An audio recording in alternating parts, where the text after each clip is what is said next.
Hello, students. I am going to show you very briefly on how to draw a symmetrical insect. It's going to be a little trick that's going to help you to make sure that you get it the same on both sides. Okay. Now, what I had expressed before is we're going to fold the paper in half. Okay. Now, if you want a long, thin insect, then you would fold it hot dog. Okay. If you want a broader insect that's going to have a vertical midline, then I would fold it hamburger. So that's what I'm going to do. I'm going to do a butterfly. So I'm going to fold it hamburger. Okay. So it's nice and folded. I'm going to open it up. Okay.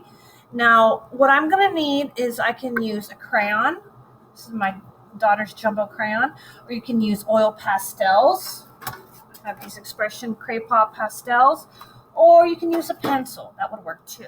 Now, what I'm going to do is I'm going to draw my butterfly. Please, you do not have to do a butterfly. And if you do choose to do a butterfly, try to make your butterfly original, different, something that's special to you. You don't have to copy exactly like me.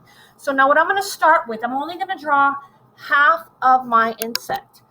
I'm going to draw his head first, or its head. Okay. I'm going to draw the head. I'm going to leave plenty of room for an antenna. Okay, I'm going to draw the thorax, which is part of the body, and then I'm going to draw the abdomen, which is where the belly is, okay? Then I'm going to draw one half of the forewing. Oops, I lost my grip. And then the other wing at the bottom, like that, okay? I can fix this if I need to. Now what I'm going to do is I'm going to add details. They have veins. The wings have veins. I have all sorts of interesting lines on them. You know, yours does not have to be exactly correct. Just try your best, okay? It does not have to be super realistic. Now, if you want to try to make it realistic, make it look real, by all means, go ahead. Now, I'm just going to add details. I'm going to add lines and shapes that make it look a little more interesting, okay? I did some wavy lines there, look kind of like water. I'm going to add some circles and maybe a circle down here. And I think I'm going to connect this point over to the thorax, the body, okay? Just to make it look interesting.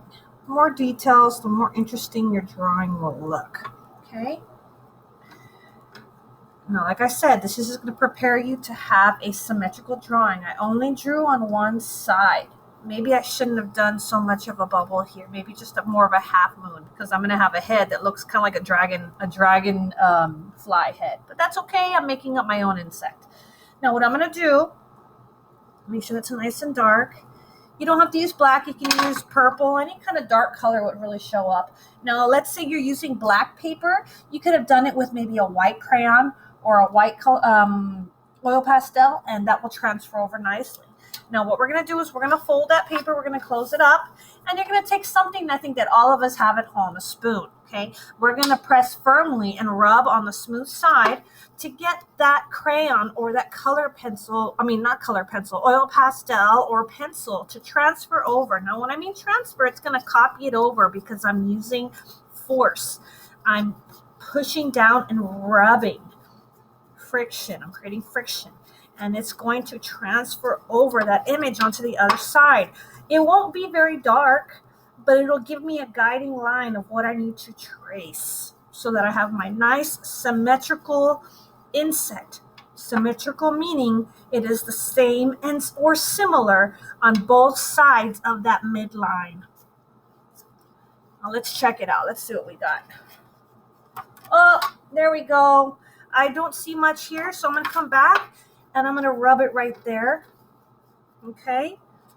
So what I'm going to do next, it's kind of very, very low. I can see very little. But what I'm going to do is I'm going to take my crayon.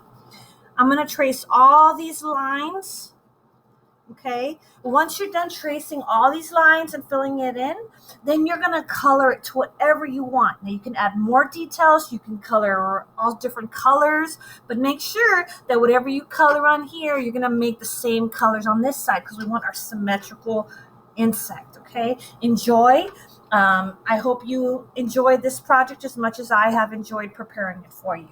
I look forward to seeing your work post it on either Flipgrid or via email. Thank you.